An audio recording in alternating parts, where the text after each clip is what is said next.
기도하겠습니다. 하나님 아버지, 토요일입니다. 하루를 말씀과 기도로 시작하게 하심을 감사하며 말씀으로 한 주를 점검받고 또 말씀으로 한 주를 준비하는 귀한 날 되게 하옵소서.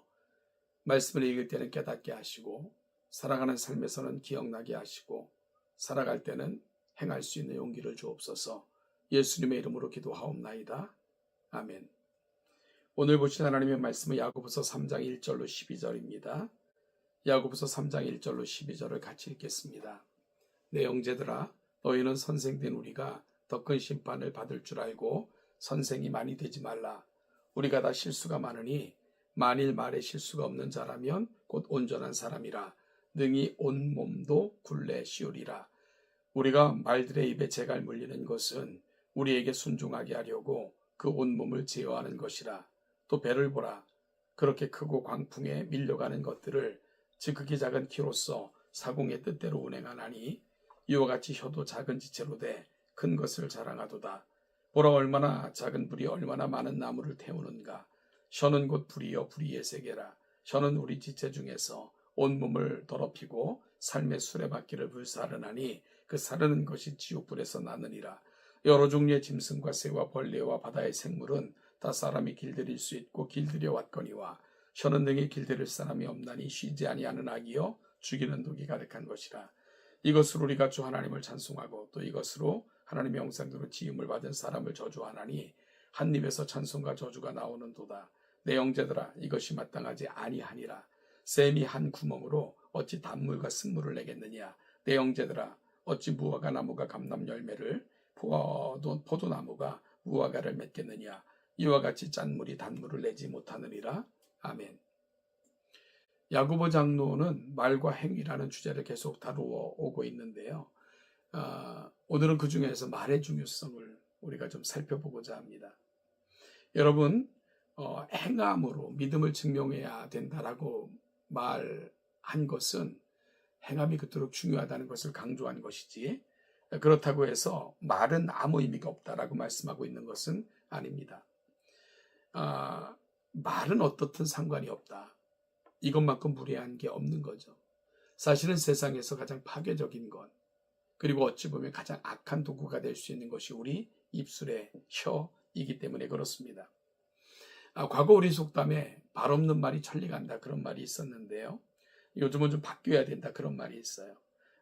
발 없는 말이 지구 전체를 여행할 수 있다. 지금은 그런 시대 아니겠습니까? 여러분, 말 한마디가 단 몇 초 만에 온 지구에 퍼질 수 있는, 도달할 수 있는 그런 시대를 살기 때문에 그렇습니다. 그러니까 말의 중요성은 이루 우리가 형언할 수 없을 것입니다. 오늘 따라서 그리스도인들은 어떤 언어 생활을 해야 되는가, 오늘 본문을 통해서 우리가 한번 생각해보는 그런 시간이 될 수 있기를 소망하는데요. 먼저 1절부터 5절 전반절을 볼 것 같으면 야고보는 언어가 가지는 힘이 얼마나 큰 것인가를 알아야 한다고 말하며, 그래서 1절에서 선생이 되지 말라라고 가르칩니다. 특히 말로 다른 사람들을 가르치는 선생들이라면 더욱 말 실수를 하지 않도록 특히 주의를 기울여야 된다, 이런 의미일 것입니다. 우선 야고보는 말이 강력한 힘을 가지고 있다는 사실에 주목하는데요. 2절에서 우리가 다 실수가 많으니 만일 말에 실수가 없는 자라면 곧 온전한 사람이라 능히 온몸도 굴레 씌우리라 하면서 언어는 우리 온몸으로 하는 모든 행동을 다 제어할 수 있을 정도로 강력한 힘을 가졌다라고 말하면서 3절 4절에서는 말에 입에 재갈을 물리는 것과 큰 배를 조종하기 위해 작은 키를 사용하는 것을 예를 들면서 비록 우리 입술의 말이 작아 보이지만 결코 작은 힘을 가진 것이 아니라 작은 영향력을 가지고 있지 않다는 사실을 강조합니다. 이는 앞에서 말로만 믿음을 증명할 수 없다고 가르친 것에 대한 보완이라는 생각이 드는데요. 여러분, 말로만 믿을 수는 없으며 말만 해서 되는 것은 아무것도 없지만, 그렇다고 말이라는 것이 아무런 영향력도 힘도 없는 것이다, 이 부분이 아님을 강력하게 보여주고 있는 겁니다. 5절 후반절부터 6절에서는 말의 위험성이 강조되는데요. 5장 5절 후반절을 보면 보라 얼마나 작은 불이 얼마나 많은 나무를 태우는가. 그러면서 6절에서 혀는 그 불이여 불 위에 새겨라. 혀는 우리 지체 중에서 온몸을 더럽히고 삶의 수레바퀴를 불사르나니 그 사르는 것이 지옥불에서 나느니라. 누구나 위험한 도구를 사용하는 사람은 반드시 주의를 기울이게 되어 있습니다. 우리 혀가 바로 그 위험한 도구라는 거예요. 혀가 막강한 영향력을 가지고 있다는 거죠. 여러분, 칼이나 불을 사용하는 주방에서 일하는 전문가일수록 불의 위험성, 칼의 위험성을 알죠. 그래서 조심합니다. 야고보는 말을 불에 비유하여 작은 불꽃이라고 조심하지 않았다가는 큰 재앙을 당하게 됨을 지옥불이라는 표현을 써가면서까지 강조하고 있는 거예요. 그런데 7절에서 8절에서 야고보가 말씀하는 것처럼 그럼에도 이 혀는 길들일 수 없다는 데 문제가 있다는 겁니다.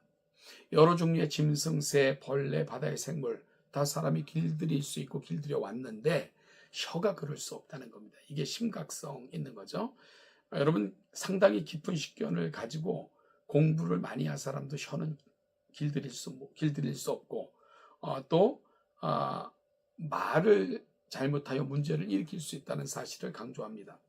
이는 자신은 말 실수를 하지 않을 거야 라는 것만큼 자만한 것도 없다 라는 의미도 되겠지요. 특히 믿는 사람들에게 있어서 혀의 중요성을 이루 헤아릴 수가 없습니다.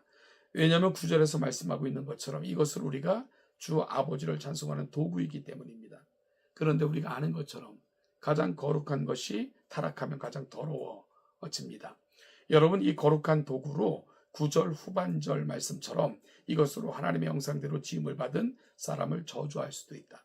그러니까 누군가를 가장 더럽힐 수 있는 것이 있다면 그게 우리 입술의 혀다라고 말씀하고 있는 겁니다. 그러면서 10절에서 한 입에서 찬송과 저주가 나오는도다 내 형제들에게 합당치 않다 마땅하지 아니하다라고 심지어 말씀합니다. 이는 자연현상을 통해서도 왜 이것이 합당하지 않은가를 분명히 알 수 있죠. 11절 12절을 보면 샘이 한 구멍으로 어찌 단물과 쓴물을 내겠느냐 내 형제들아 어찌 무화과나무가 감람 열매를 포도나무가 무화과를 맺겠느냐 이와 같이 짠물이 단물을 내지 못하느니라. 결국 야고보가 가장 심각하게 생각하는 것은 바로 사람을 저주하는 악한 말입니다. 하나님을 저주하는 입술로 하나님의 형상들의 지음을 받은 사람을 저주할 수 없다는 거죠. 이것만큼 심각한 범죄가 없다는 사실을 강조하고 있는 겁니다.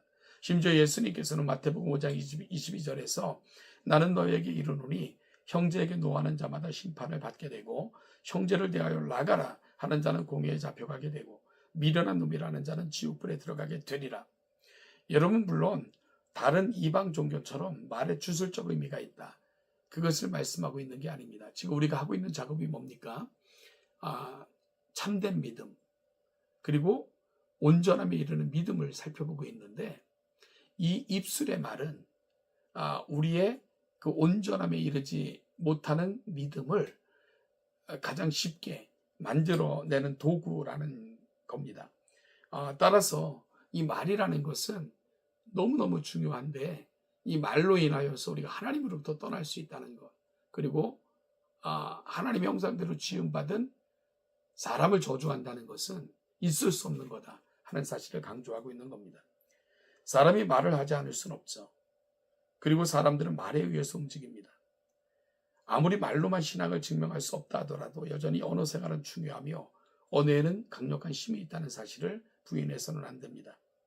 여러분, 따라서 이 위험한 도구를 우리가 다듬어야 되고요. 숙련되게 만들어야 되고 연습해야 될 필요가 있습니다. 그리스도인들은 말의 전문가가 되어야 됩니다. 우리의 정신세계는 언어에 의해서 구성되고 발전되어 나갑니다. 이를 생각해 볼 때 내가 매일 읽고 듣고 말하는 것들, 나의 언어는 나의 정신세계, 나의 삶에 절대적 영향을 미칠 수밖에 없는 겁니다. 오늘 내가 누구를 만나서 어떤 언어를 사용해야 될 것이고 내 입술의 말은 누군가에게 어떤 영향을 미칠 것인가, 나는 내 입술의 말로 내 신앙이 어떠한 것인가를 어떻게 증명할 것인가, 오늘 이 숙제를 안고 오늘 입술의 말의 전문가가 되기를 구하며 내 입술의 말이 내 삶의 가장 아름다운 도구가 되기를 갈망하며 하루를 시작하는 우리 동천의 모든 성도들 되시기를 주님의 이름으로 축복합니다.